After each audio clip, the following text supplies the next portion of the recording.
The assessment process is key. You need to understand the roles in the assessment process and the timelines. In orange is your role as a learner or candidate.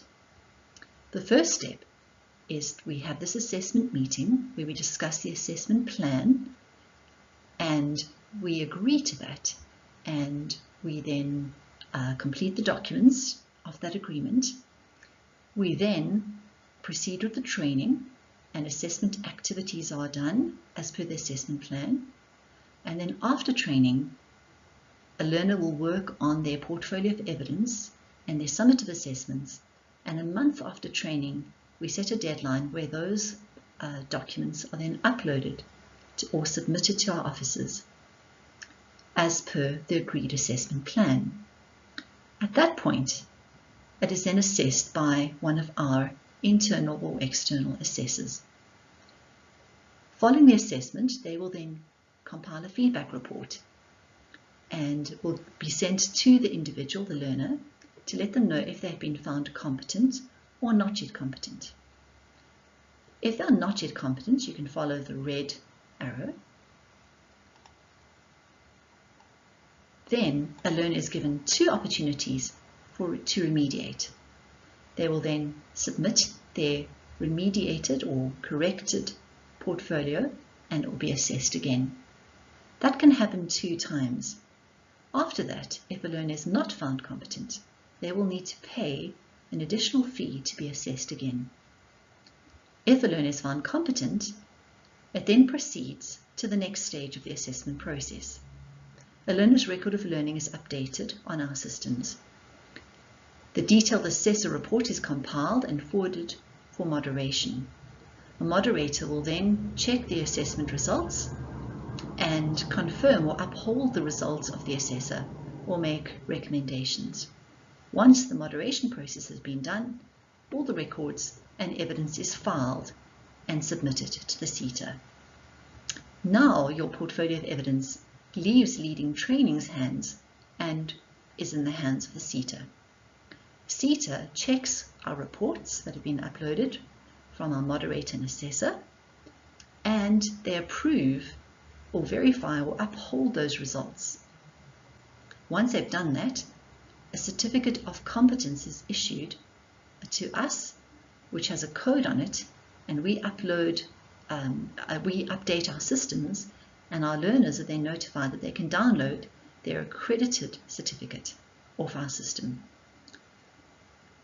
CETA is then responsible to upload your results on the National Learner Database, which is a database of all learning recorded in South Africa.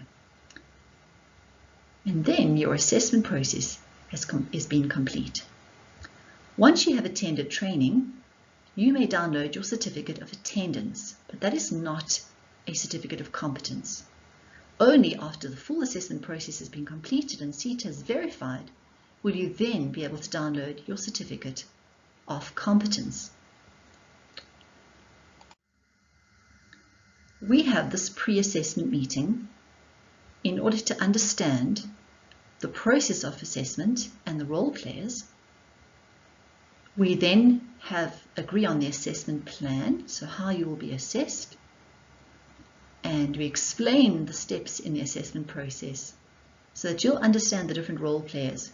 Your role as a learner, the facilitator's role as a guide and the one who helps you to complete your formative assessments, the assessor's role to check both your formative and summative assessments, the moderator who then verifies all of the work done by the assessor so far, and then the CETA verifier who checks that our company has followed all these processes as per the correct steps. And only then is your competency declared. In summary then, a unit standard is the smallest unit of learning in any qualification. Each unit standard has a distinct title, it has a number and an NQF level, and it has a credit value. I suggest that you pause this presentation now and open your browser to check the learning outcomes and assessment criteria for the unit standards for your course. Open a browser, type the word SAQA and the unit standard number next to it, followed with a space. You should have the very first search result being the correct page on the SAQA database for you to check those features. Here is an example of what you will see when you select the right page. You will see the SAQA unique identification number, the unique descriptor or title.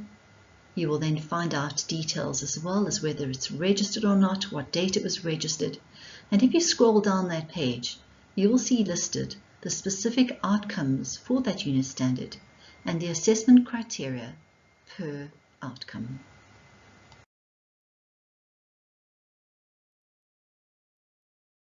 Is listed. We want to just review formative assessments. Formative assessments are done in class during training. These are tasks which illustrate how well you as a learner understand the content, and it helps us to determine your development. It's integrated with training, and it contributes 30% towards your final competency achievement. But please understand that all formatives must be completed. Your summative assessments are done after class, and the goal there is to evaluate at the end of training if you are competent against the learning outcomes and the assessment criteria. These summative assessments are due in your final portfolio of evidence on the date that you are going to agree to with your facilitator or assessor in this induction meeting at the start of your course. The next section covers learner documents. We're going to go through the learner registration form, what personal documents are required, the assessment strategy and plan document, the pre-assessment agreement, as well as documents such as the Declaration of Authenticity and your anti-plagiarism form. Your learner registration form can be found in the first section of your LMS. Kindly download and complete and upload it again in the right section.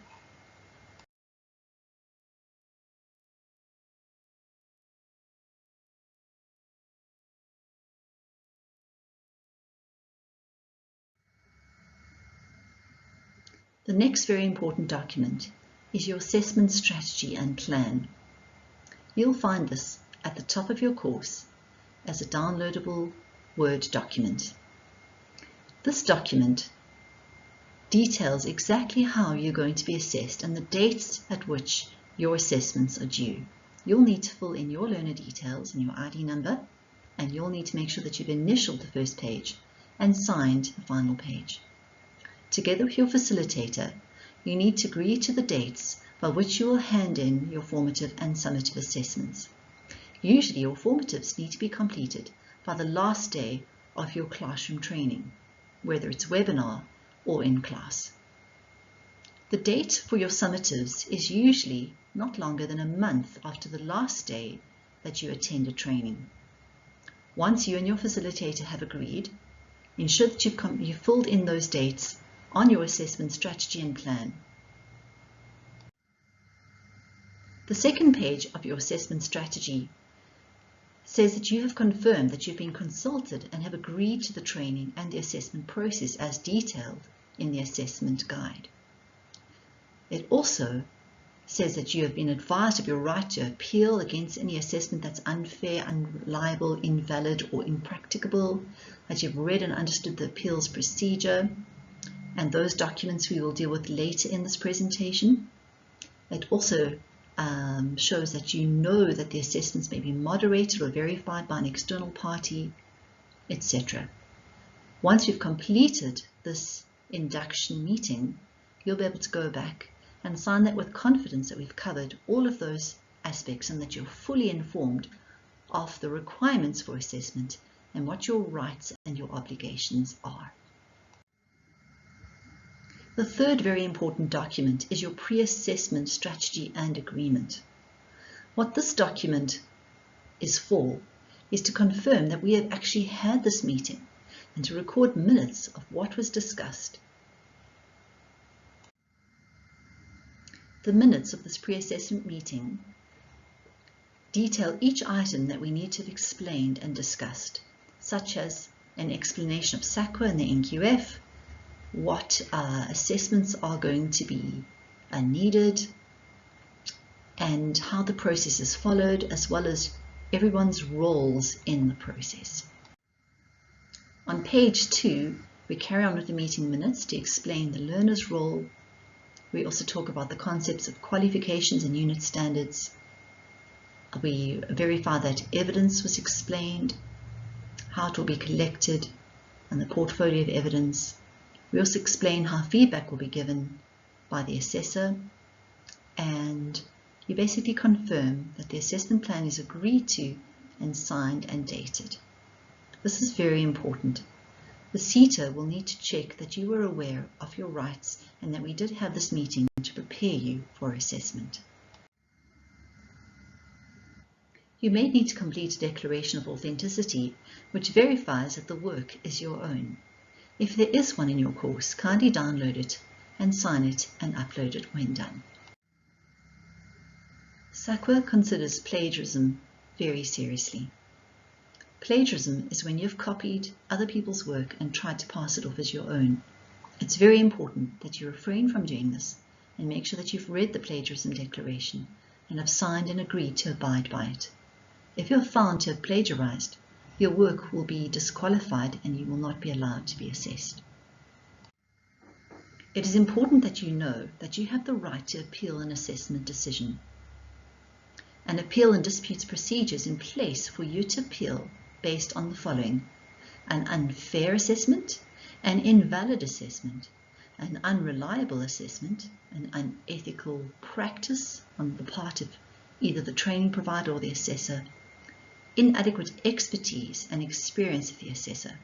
For any of those reasons, if you feel that your assessment has been unfair, you may appeal, and we'll explain to you how that is possible. The documents that explain our appeal and complaints policy and the appeal form for you to apply to lodge an appeal are to be found at the top of your course. You will find these uploaded in the very first section on lms.ledge.co.za. If ever you need to appeal, you simply download the appeals form and fill it out and submit it through all the channels which we'll explain at the end of this presentation. We recommend that you pause this presentation and download and read the appeals policy. Remember that we would really welcome opportunities to get feedback from you. You may review the training and the course on the last day of the course by completing our online course evaluation form. There you will review the course and the facilitator. You will also, in the assessment, be able to review the assessment process and the assessor. You can complete your course review by navigating to our website www.leadingtraining.co.za. On our top menu bar, you will notice on the right-hand side a login option. Select that and use your email address to log in. Once you've selected login, you'll be taken to a page like this, where you'll be requested to fill in your email address and password. If you have never been on training with us before and it's the first time you're logging in, please click on the Register Here button. Otherwise, if your company has registered you on a course, you will already be on our system. Simply fill in your email address and select Forgot Password, and a password will be emailed to you. Once logged in, you will then be on your course dashboard, where you have multiple choices of what you can do. The first thing you can do is amend your bookings. You can see what courses you've been booked on in the past and amend those. You can also download your certificates of attendance, and once your assessment process is completed, you can download your certificate of competence. You may edit your profile. You can update your details And this is especially important if you're doing accredited training, that you filled out all the fields required for accredited training. If you're attending training in person, you may complete on the morning of your training your COVID screening. What's very important though, at the end of the training, we would like you to please complete your course review. If you click on that button, it will take you to another window where you can click and fill out a few important feedback questions that will help us to improve our training.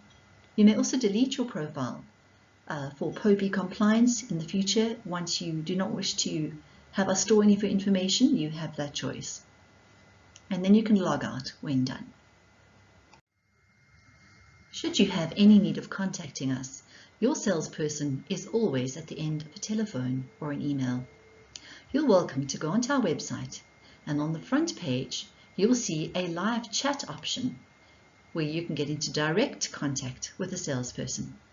You're welcome to telephone us on our advertised telephone lines, or you can email the Learning and Development team on elearningsupport@ledge.co.za.